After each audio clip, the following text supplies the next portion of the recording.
सती का देह त्याग और दक्ष यज्ञ विध्वंस।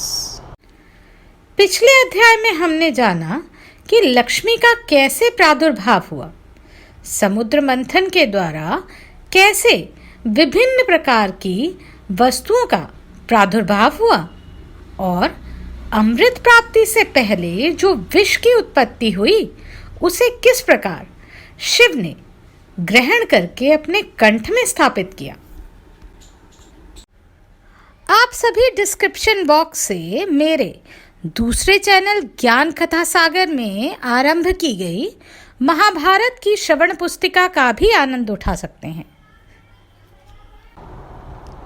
पद्म पुराण। भीष्म जी ने पूछा, ब्राह्मण, दक्ष कन्या सती तो बड़ी शुभ लक्षणा थी, उन्होंने अपने शरीर का त्याग क्यों किया तथा भगवान रुद्र ने किस कारण से दक्ष के यज्ञ का विध्वंस किया। पुलस्त्य जी बोले, भीष्म, प्राचीन काल की बात है, दक्ष ने गंगा द्वार में यज्ञ किया। उसमें देवता, असुर, पितर और महर्षि सब बड़ी प्रसन्नता के साथ पधारे। इंद्र सहित देवता, नाग, यक्ष, गरुड़, लताएं, औषधियां, कश्यप, भगवान अत्रि, मैं, पुलह, क्रतु, प्राचेतस, अंगिरा तथा महातपस्वी वशिष्ठ जी भी उपस्थित हुए। वहां सब ओर से बराबर बेदी बनाकर उसके ऊपर चतुर्होत्र की स्थापना हुई। उस यज्ञ में महर्षि वशिष्ठ, होता, अंगिरा, अध्वर्यु, बृहस्पति, उद्गाता तथा नारद जी ब्रह्मा हुए। जब यज्ञ कर्म आरंभ हुआ और अग्नि में हवन होने लगा, उस समय देवताओं के आने का क्रम जारी रहा। स्थावर और जगम सभी प्रकार के प्राणी वहां उपस्थित थे। उसी समय ब्रह्मा जी अपने पुत्रों के साथ आकर यज्ञ के सभासद हुए तथा साक्षात भगवान श्री विष्णु भी यज्ञ की रक्षा के लिए वहां पधारे। 8 वसु, 12 आदित्य, 2 अश्विनी कुमार, 49 मरुदगण तथा 14 मनु भी वहां आए थे। इस प्रकार यज्ञ होने लगा। अग्नि में आहुतियां पड़ने लगी। वहां भक्ष्य भोज्य सामग्री का बहुत ही सुंदर और भारी ठाट बाट था। ऐश्वर्य की पराकाष्ठा दिखाई देती थी। चारों ओर से 10 योजन भूमि यज्ञ के समारोह से पूर्ण थी। वहां एक विशाल वेदी बनाई गई थी जहां सब लोग एकत्रित थे। शुभ लक्षणा सती ने इन सारे आयोजनों को देखा और यज्ञ में आए हुए इंद्र आदि संपूर्ण देवताओं को लक्ष्य किया। इसके बाद वे अपने पिता से विनययुक्त वचन बोलने लगी। सती ने कहा, पिताजी, आपके यज्ञ में संपूर्ण देवता और ऋषि पधारे हैं। देवराज इंद्र अपनी धर्मपत्नी शची के साथ ऐरावत पर चढ़कर आए हैं। पापियों का दमन करने वाले तथा धर्मात्माओं के रक्षक परम धर्मिष्ठ यमराज भी धूमूर्णा के साथ दृष्टिगोचर हो रहे हैं। जल जंतुओं के स्वामी वरुण देव अपनी पत्नी गौरी के साथ इस यज्ञ मंडप में सुशोभित हैं। यक्षों के राजा कुबेर भी अपनी पत्नी के साथ आए हैं। देवताओं के मुख स्वरूप अग्निदेव ने भी यज्ञ मंडप में पदार्पण किया है। वायु देवता अपने 49 गणों के साथ, लोक पवन सूर्यदेव अपनी भार्या संज्ञा के साथ पधारे हैं। महान यशस्वी चंद्रमा भी सपत्नीक आए हैं। 8 वसु और 2 अश्विनी कुमार भी उपस्थित हैं।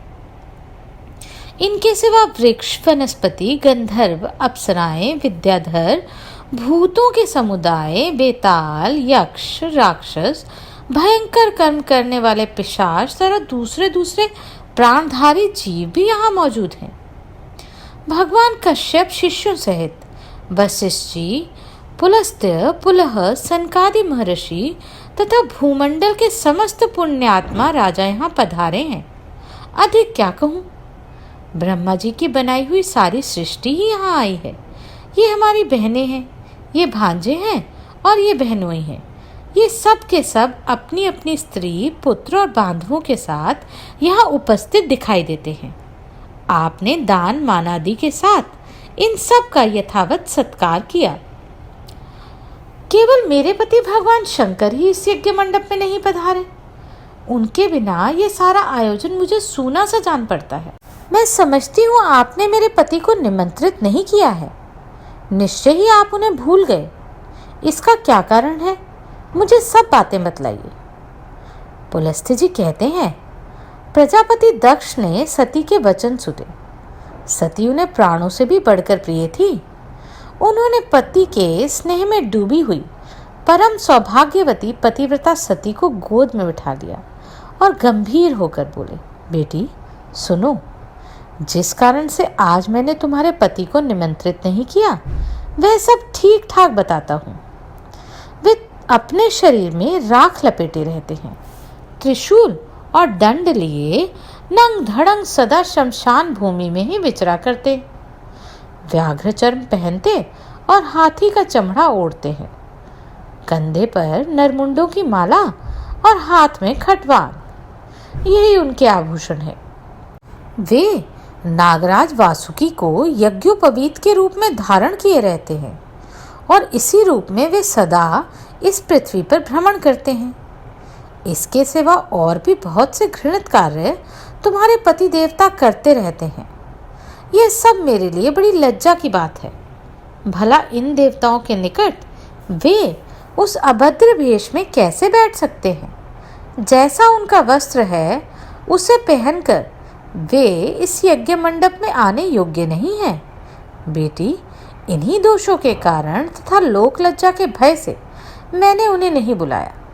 जब यज्ञ समाप्त हो जाएगा तब मैं तुम्हारे पति को ले आऊँगा और त्रिलोकी के सबसे बढ़ चढ़कर उनकी पूजा करूँगा। साथ ही साथ तुम्हारा भी यथावत सत्कार करूँगा। अतः इसके लिए तुम्हें खेद या क्रोध नहीं करना चाहिए। भीष्म, प्रजापति दक्ष के ऐसा कहने पर सती को बड़ा शोक हुआ। उनकी आंखें क्रोध से लाल हो गई। वे पिता की निंदा करती हुई बोली, तात, भगवान शंकर ही संपूर्ण जगत के स्वामी हैं। वे ही सबसे श्रेष्ठ माने गए हैं। समस्त देवताओं को जो ये उत्तमोत्तम स्थान प्राप्त है वे सब परम बुद्धिमान महादेव जी के ही दिए हुए हैं। भगवान शिव में जितने गुण हैं उनका पूर्णतः वर्णन करने में ब्रह्मा जी की जीभा भी समर्थ नहीं है। वे ही सबके धाता अर्थात धारण करने वाले और विधाता अर्थात नियामक हैं। वे ही दिशाओं के पालक हैं। भगवान रुद्र के प्रसाद से ही इंद्र को स्वर्ग का आधिपत्य प्राप्त हुआ। यदि रुद्र में देवत्व है, यदि वे सर्वत्र व्यापक और कल्याण रूप हैं, तो इस सत्य के प्रभाव से शंकर जी आपके यज्ञ का विध्वंस कर डालें। इतना कहकर सती योगस्थ हो गई और उन्होंने ध्यान लगाया और अपने शरीर से प्रकट हुई अग्नि द्वारा अपने को भस्म कर दिया। उस समय देवता, असुर, नाग, गंधर्व और गोहा यह क्या कहते ही रह गए। किंतु क्रोध में भरी हुई सती ने गंगा के तट पर अपने देह का त्याग कर दिया। गंगा जी के पश्चिम तट पर वह स्थान आज भी सौनक तीर्थ के नाम से प्रसिद्ध है।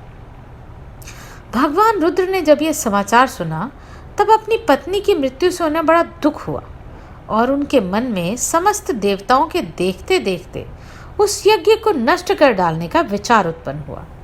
फिर तो उन्होंने दक्ष यज्ञ का विनाश करने के लिए करोड़ों गणों को आज्ञा दे दी और उनके विनायक संबंधी ग्रह, भूत, प्रेत तथा पिशाच सब उस स्थान पर पहुंच गए। यज्ञ मंडप में पहुंचकर उन्होंने सब देवताओं को परास्त किया और उन्हें भगाकर उस यज्ञ को तहस नहस कर डाला। यज्ञ नष्ट हो जाने से दक्ष का सारा उत्साह जाता रहा। वे योग शून्य होकर देवाधिदेव पिनाकधारी भगवान शिव के पास डरते डरते गए और इस प्रकार बोले, देव, मैं आपके प्रभाव को नहीं जानता था। आप देवताओं के प्रभु और ईश्वर हैं। इस जगत के अधीश्वर भी आप ही हैं। आपने संपूर्ण देवताओं को जीत लिया। महेश्वर, अब मुझ पर कृपा कीजिए और अपने सब गणों को लौटाइए। दक्ष प्रजापति के भगवान शंकर की शरण में जाकर जब इस प्रकार उनकी स्तुति और आराधना की तब भगवान ने कहा, प्रजापति, मैंने तुम्हें यज्ञ का पूरा पूरा फल दे दिया।